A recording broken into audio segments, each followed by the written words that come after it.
আসসালামু আলাইকুম। দেশ ও দেশের বাইরে থেকে যারা এই প্রতিবেদনটি দেখতেছেন, আমি মোহাম্মদ রাজু ইসলাম।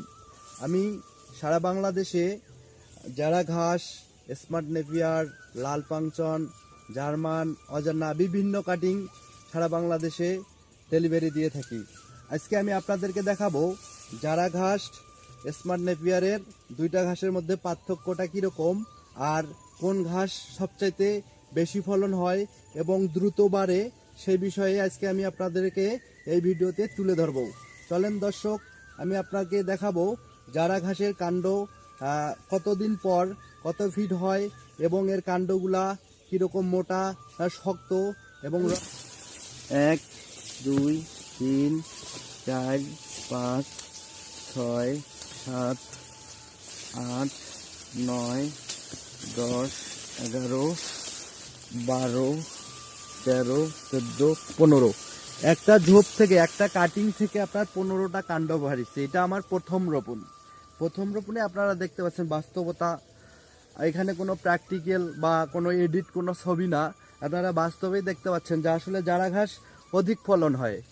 আর যাদের ছাগলের খামার আছে, যারা ছাগল আছে, ছাগলকে আপনারা স্মার্ট নেপিয়ার ঘাস খাওয়াইতে পারেন। আমি তার পাশাপাশি স্মার্ট নেপিয়ার ঘাস লাগাইছি এবং স্মার্ট নেপিয়ারে একটা ঝোপ থেকে কতগুলা করে কাণ্ড বাইর হয় এবং এর ঝোপগুলা কত বড় হয়, আর এবং একটা গাছ থেকে আপনারা কত কেজি ঘাস পাবেন, তাই স্মার্ট নেপিয়ার ঘাসকে আমি আজকে দেখাবো। আপনারা চলেন দেখেন, এই ঘাসটা হচ্ছে আমার স্মার্ট নেপিয়ার ঘাস।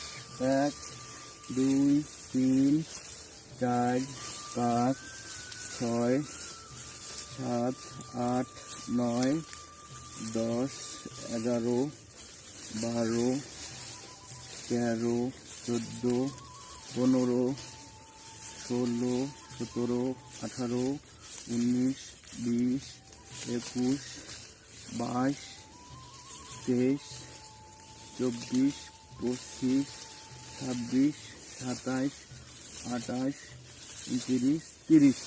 একটা গাছ থেকে, এই ঝোপটা থেকে দেখতে পাচ্ছেন 30টা কাণ্ড আমি আপনাদেরকে গনে দেখাইলাম। আর এই ঘাসটা থেকে আপনারা মনে করেন ন্যূনতম 8 কেজি ঘাস হবে। একটা ঝোপ থেকে 8 কেজি ঘাস হবে। যাদের ছাগলের খামার আছে, আপনারা অবশ্যই স্মার্ট নেপিয়ার ঘাস লাগাবেন, কারণ স্মার্ট নেপিয়ার ঘাস একটু নরম ঘাস। এই ঘাসটি ছাগল অনেক খাইতে স্বাচ্ছন্দ্য বোধ করে এবং এই ঘাসের স্মার্ট নেপিয়ার ঘাস বাড়ে কম এবং এই ঘাসটির ফলন অনেক অধিক। তো আপনারা দেখতে পাচ্ছেন দর্শক, আপনাদের যদি কাটিংয়ের প্রয়োজন হয়, সেটে পরিপক্ক কাটিং আছে। আমরা সারা বাংলাদেশে কাটিং ডেলিভারি দিয়ে থাকি। আমার নাম্বার ডিসক্রিপশনে দেওয়া থাকবে। আপনারা চাইলে আপনার খামারের জন্য স্মার্ট নেপিয়ার ঘাস, যারা ঘাস, লাল পাংচন, অজানা, জার্মান, যেরকম জমি এরকম আমি সারা বাংলাদেশে কাটিং দিয়ে থাকি। আপনারা যদি প্রয়োজন হয় আমার ডিসক্রিপশনে দেওয়ার নাম্বারে আপনারা যোগাযোগ করতে পারেন। ধন্যবাদ। আসসালামু আলাইকুম।